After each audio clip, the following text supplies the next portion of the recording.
और जब पारसी मज़हब की दूसरी किताब का मुताला करते अवेस्ता, पारसी मज़हब में खुदा और ईश्वर की कई सिफ़ात है।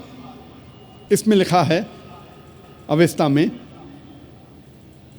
यासना में, अध्याय नंबर 31 वर्ष नंबर 7 और 11 में, यासना अध्याय नंबर 44 वर्ष नंबर 7 में, यासना चैप्टर नंबर 50 वर्ष नंबर 11 में, यासना चैप्टर नंबर 51 वर्ष नंबर 7 में खुदा को कहा गया है एज द क्रिएटर, खालिक, उसकी सिफात है खालिक।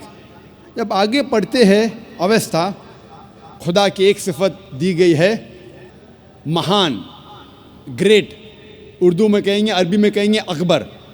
ये लिखा है यासना में chapter number 33, chapter number 33 verse number 11 में, और Yasna chapter number 45 verse number 6 में। आगे जब पढ़ते अवेस्ता, उसमें लिखा है कि ईश्वर, खुदा की एक सिफत दी गई है एज बेनिफिशेंट, अरबी में तर्जुमा करें हो जाता है रहीम।